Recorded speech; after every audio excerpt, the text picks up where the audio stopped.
para que Deus venha sobre nós quando fazemos aquilo que Ele nos manda fazer. Primeira coisa, o que eu faço para me preparar? A preparação dividimos em 5 partes, e a oração, por que eu devo orar? Quais os pontos que eu devo orar quando me preparo para ouvir a pregação? Agora, nós vamos para o segundo ponto. E quando a palavra é pregada, como é que eu me comporto? O que eu devo fazer quando a palavra é pregada? E aqui, irmãos, é algo importantíssimo para a nossa vida, né? A primeira coisa que eu tenho de fazer, irmãos, quando a palavra é pregada, eu preciso atender a palavra com diligência, né? Eu preciso atender a palavra com diligência. Primeira coisa eu devo esperar diligentemente nas ordenanças do Senhor. Aqui é a oportunidade de ouvir a palavra de Deus. E não permita, irmãos, que nenhuma providência, nada que aconteça ao seu redor possa tomar esse princípio de você. Ali eu estou pronto para ouvir. Deus vai falar comigo. Deus vai falar comigo.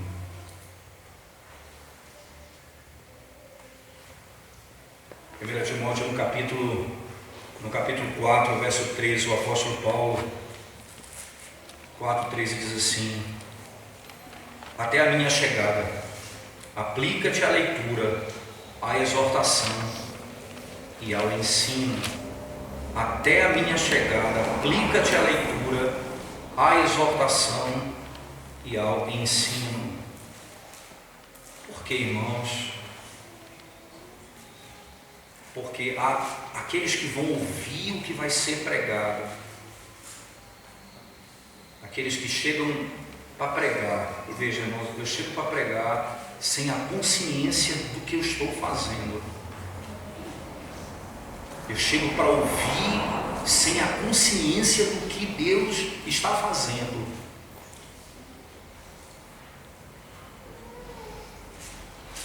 Estou pensando no tempo, o que é que eu vou fazer depois. Estou pensando na panela que talvez não dê tempo de cozinhar. Eu estou pensando nas coisas lá fora. E aqui ele diz: espere diligentemente pela palavra de Deus.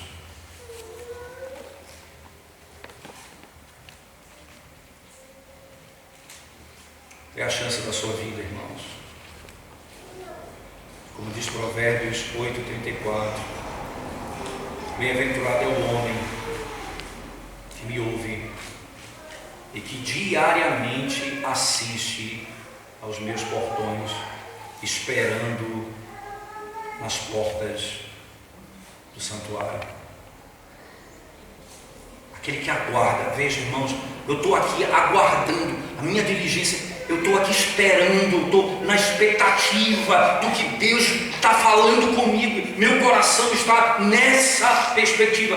Bem-aventurado o homem que está esperando as portas do Senhor e aguarda pelo Senhor. Segunda coisa que você deve fazer, irmãos, ou lá em Isaías, no capítulo 55, verso 2, eu vou ouvir diligentemente a palavra de Deus. Veja, Isaías capítulo 55, no verso 2, diz assim o texto sagrado. Isaías 55, verso 2.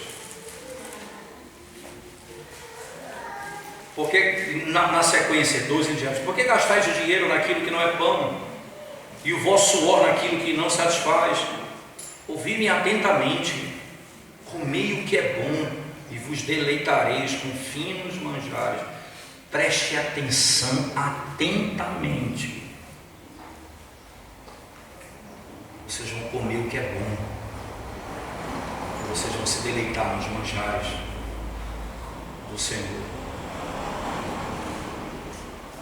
Terceira coisa que você deve, melhor, ainda com essa diligência, eu queria subdividir em algumas partes, como é que diligentemente, como Isaías 52 descreve, 55 descreve, verso 2, como é que diligentemente eu vou atender a palavra do Senhor, irmãos. Primeiro, eu preciso fazer isso com postura. Com postura. Eu não posso chegar na casa do Senhor, irmãos. Eu creio que é a palavra de Deus, eu sei que Deus está falando comigo. Eu sei que aquilo que eu escuto é a vontade dEle.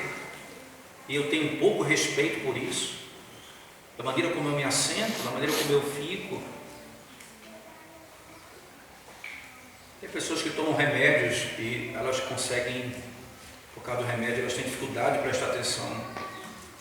Mas tem pessoas que passam a noite gastando tempo com coisas inapropriadas e chegam na casa do Senhor sem nenhum preparo. E Deus está falando com elas e elas estão dormindo, cochilando, sem nenhuma impressão diante de quem nós estamos. Sentado de todo jeito, perna aberta, largado no banco, como quem não está ouvindo o que Deus tem para dizer.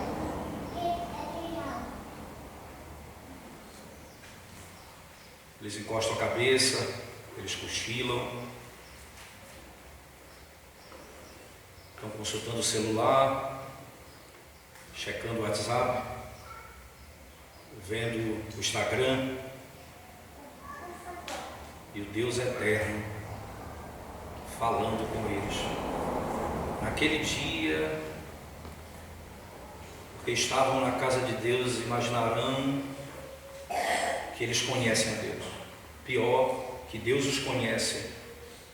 Naquele dia, eles chegarão dizendo: Senhor, Senhor, eu não os conheço, quem são vocês? Vocês não pertencem a mim. Segunda coisa, irmãos, fixando os seus olhos, os seus ouvidos naquilo que é falado. Eu preciso prestar atenção nisso. É o conselho do homem sábio, em Provérbios 2, 1 e 2, diz: meu filho, se você receber as minhas palavras e escondê-las no teu coração, se elas estiverem escondidas no teu coração, inclina os teus ouvidos à sabedoria, aplica o teu coração ao entendimento, inclina os teus ouvidos, olha com os teus olhos e escuta atentamente com os teus ouvidos, inclina os ouvidos, porque presta atenção no conselho que eu te dou. Não fique vagando no teu coração, nos teus pensamentos, imaginando que você está fazendo o que agrada a Deus. Às vezes Satanás não tem muito trabalho para roubar a semente que cai no teu coração, porque ela às vezes não chega nem a cair diante de tanta falta de desejo de estar ali na presença de Deus e de ouvir o que Deus tem para lhe dizer. Terceira coisa, irmãos, escute com discernimento o que você ouve. Você precisa distinguir o que é o certo e o que é errado, o que é palha e o que é grão, o que é vida e o que é morte. Veja como você ouve, presta atenção. Os bereanos foram chamados de mais honrados do que os outros, porque ao ouvirem a palavra, conferiam com a palavra. Não escute a palavra de Deus com a Bíblia fechada. Abra a sua palavra, folheie as Escrituras. Tudo que está sendo dito, está sendo lido, está sendo retirado do texto. Preste atenção no que está escrito. Se aquilo que foi dito não condiz com a verdade, eu não devo receber aquilo como palavra de Deus. Eu preciso ouvir atentamente o que está sendo dito. Irmãos,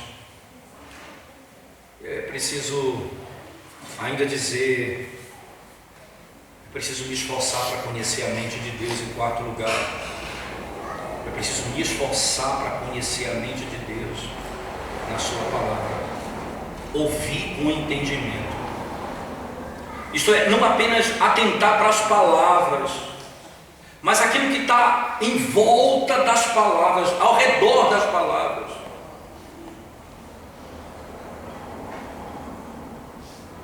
Não apenas ouvir, mas atentar para aquilo que está sendo dito. Não é suficiente ouvir a palavra, irmãos, mas a mensagem do Senhor é para ser pesada e seriamente considerada. E então é isso que Deus quer de mim.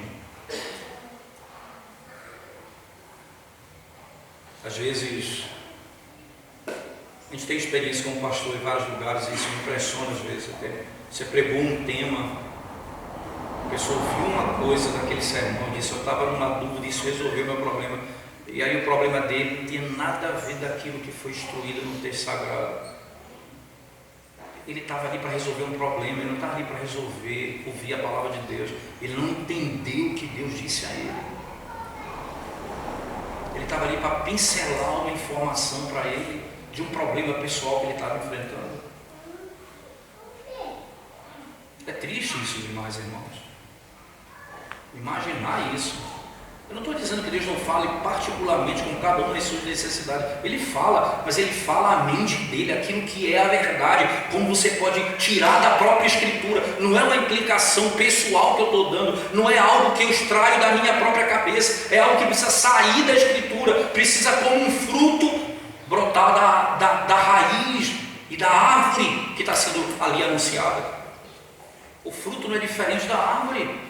Uma aplicação não pode ser diferente da pregação e da exposição e do ensino. Aquilo que está sendo extraído do texto, o fruto dele tem que estar associado completamente. Eu não posso fazer aplicação de coisas que não tem nada a ver com o que eu estou pregando, porque senão passa apenas a ser aquilo que é da minha vontade. Oh, meus irmãos, há uma grande necessidade, porque não é uma questão sua, é uma questão da nossa natureza pecaminosa, não é uma questão particular sua, é uma questão, por que o Senhor faz isso com a gente? Por que Ele instrui a gente assim? É porque o nosso coração é carnal, nosso coração ele esquece. Lembra que nós falamos? Lembra-te, não te esqueças. É tão fácil a gente se perder no mundo de conflito que a gente vive, no mundo de problema que a gente vive. Imagina, irmãos, a quantidade de informação que você recebe nas redes sociais, e você nem digere uma, já aparece outra, e você não dá conta do mundo. Você não tem tempo para as coisas de Deus, você não consegue.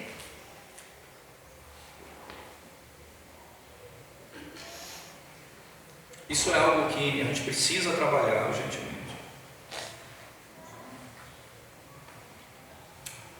É grave e é muito sério isso que nós precisamos fazer, irmãos.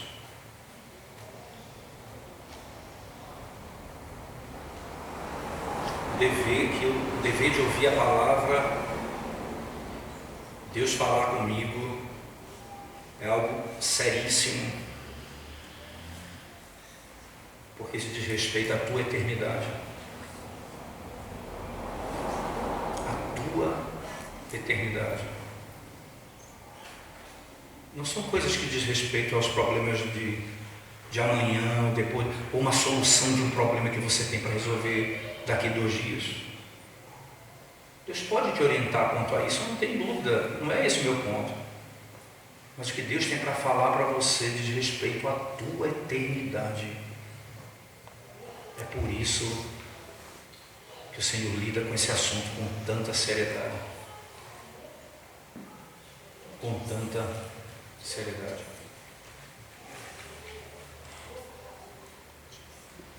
Então, se o que Deus tem para falar é vida, eu devo ouvir o que é vida.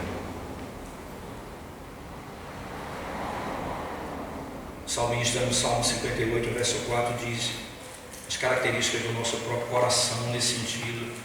O salmista 58, 4 e 5 diz assim, a palavra de Deus: tem peçonha semelhante à peçonha da serpente, são como a víbora surda que tapa os ouvidos, para não ouvir a voz dos encantadores, do mais fascinante em encantamentos. Veja que coisa, irmãos.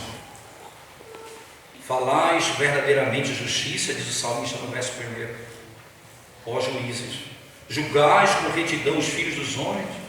Longe disso, antes no íntimo engendrais iniquidades, distribuís na terra a violência de vossas mãos, desviam-se os ímpios desde a sua concepção, nascem e já se desencaminham, proferindo mentiras, têm peçonha semelhante à peçonha da serpente, são como a víbora surda e